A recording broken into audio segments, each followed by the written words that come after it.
How we're going to keep our nervous systems regulated and our shit together as we navigate whatever comes next in this abysmal ass timeline. Not just because that's how we're going to survive this, but because this is how we're going to keep our mental clarity and stay maybe kind of sane through all of this bullshit and be able to act in the ways that we need to when it matters most. That being said, this is my ways to regulate your nervous system quick list. First, we have regulation through your body when your body has the wiggles and it's like really tense and your heart rate is up and you're sweating and it's a lot. Some might call that anxiety or panic. We want to use our deep breathing techniques. Some call it box breathing, square breathing. We want to use our progressive muscle relaxation. And we're really trying to lessen our body's threat response, being a fight or flight, because we don't need it in that moment, because we can't use it for anything efficient, right? We're like at our office or we're on the couch, and what are we going to do? We can't fight or run from it. We're on the couch. We want to regulate our body. We can use cold water, splash your face, right? Ice on your wrist, neck. The tip technique, which is temperature, intense exercise, like get your heart rate up and your breath up. Your pace breathing, which is just, box breathing, square breathing, diaphragmatic breathing, and then progressive muscle relaxation, which is on here too, of course. That's one of my favorites. Shake, dance, like move your body, get it out, hum, sing, laugh with your friends, laugh at a TV show, rock, back and forth. There's a reason why people do that. It is relaxing. It calms your nervous system. Weighted blanket, deep pressure, any other grounding technique that you find helpful for yourself. And then we have regulation through the mind. That means we have mindfulness meditation. I'm going to move myself.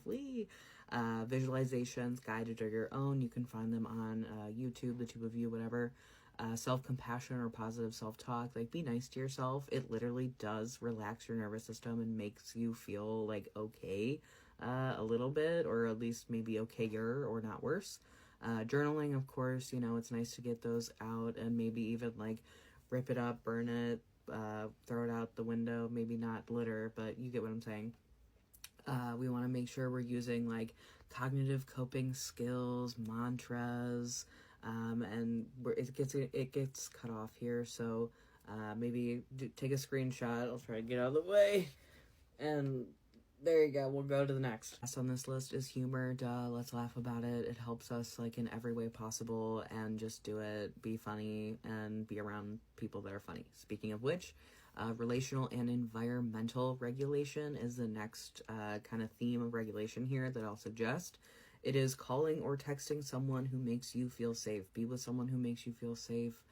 Connect with them however you can. It will help you, I promise.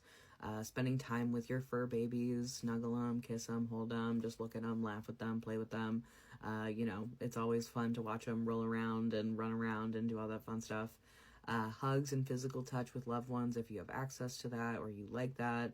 Being around a calm, regulated group of people or other person, that's really important. Our nervous systems, they pick up on each other like we're mushrooms in the field, talking to each other.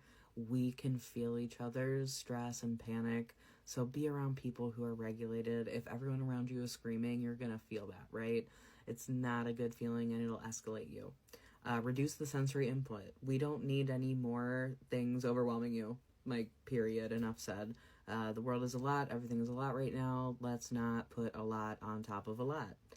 Spending time in nature and by water, we all know it helps. I know it sounds corny and, woo-woo and whatever, but let's be honest, it helps. And then, of course, I like to have another column for other.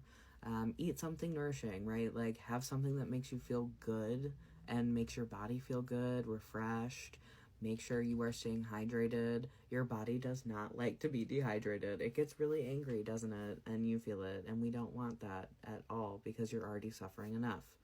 Let yourself cry. Cry it out. That helps get your stress out. It reduces the cortisol in your body. And it's just good. That's why we call it a good cry.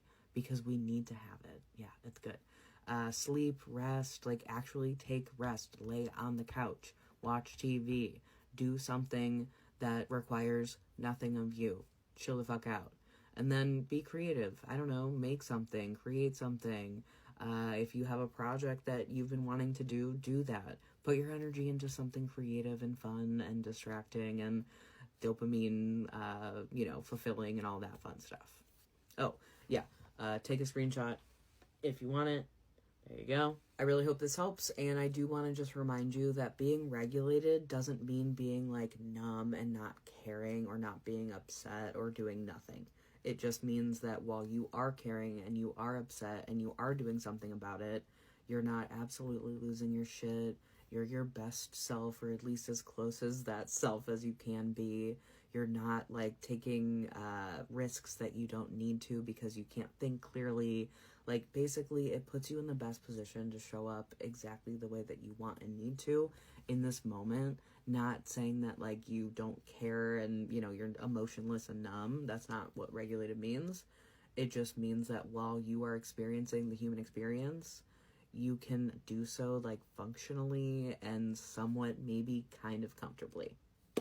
Yay, cool.